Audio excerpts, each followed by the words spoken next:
Hello, I'm Mathieu from Ludovox, and today I am going to give you a brief overview of Edenia.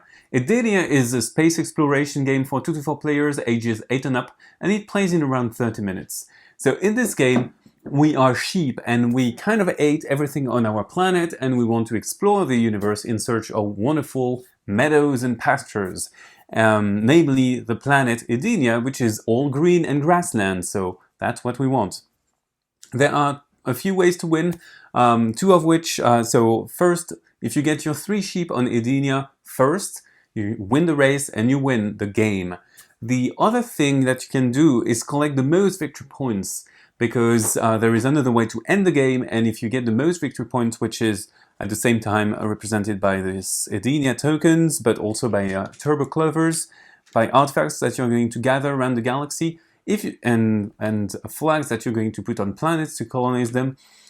If you collect all of those, well, you're going to get better, and you're going to eventually win because you've got the most prestige.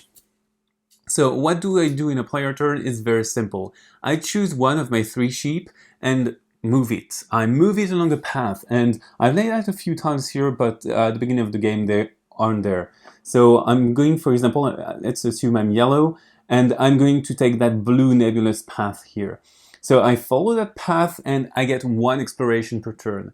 And basically what exploring means that I'm going to reveal a new tile and draw a tile from the stack, lay it out on the board with the star in the corner, and that's it. I've explored. I have to finish my movement if possible and do whatever actions I can do. There are 3 types of tiles in the game. So I have tiles with nothing on them but paths and maybe teleporters like here, or small planets, dwarf planets like so. So dwarf planets, maybe exit points or stopping points, because there are artifacts on them and you might want to gather them, the artifacts. And finally, the habitable planets. If you get one of those, you're super lucky because you're going to be able to colonize them. And also, you might get clover on them because they are still green. So I draw a tile, it's a planet. I'm going to put 3 clover on it and finish my movement. So I follow the blue path here, I land on the planet. I have to stop my movement because it's a big habitable planet, and then I have 2 options. Either I take a clover for myself. This clover is at the same time victory points and currency to do leapfrog, to activate certain structures around the board. So either I take one of those or I place one of my flags.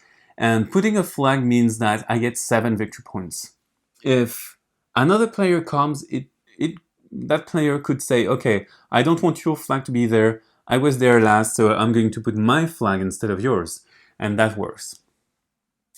Also, there is the black hole here. So the black hole is very interesting. If I get to a black hole, I need to choose a destination. So either there, or there, or there, or maybe go back. And then I roll a die, and it's going to tell me what path should I choose. Should it be meteors, stars, or nebulous? I don't know. It's going to be stars. So I draw a new tile. Let's assume I haven't explored. I lay out a new tile, like so. And I follow the path. I've done my explore, so my turn would end basically here. So we also have the small planets. I've told you about them. So the small planets, when the tile is revealed, we're going to put 2 of those artifact tokens. And those artifact tokens are going to be worth victory points, but they also have powers that you can activate by revealing them. And those powers are very important because they might allow you to, for example, teleport anywhere on the board, or not stop if you encounter a habitable planet, or maybe change colors, whatever. When you pass, for example, if I take white here, when I pass here, I can stop, I may stop on this planet to get one of the items, but I can also continue in the same direction. I can continue my path. If I stop, though, I can pay 1 clover to get one of these 2 pawns, 2 tokens. So you can also notice that on the side of the board there are a few things. You have teleporters. So teleporters are very simple. If I land on the teleporter, I stop my turn. And then on a subsequent turn, I can choose to teleport. I can teleport anywhere on any teleporter on the board. and my exit teleporter is going to be damaged because sheep are not very cautious with things. They kind of messed up with one planet, and you know, the teleporter is just an item.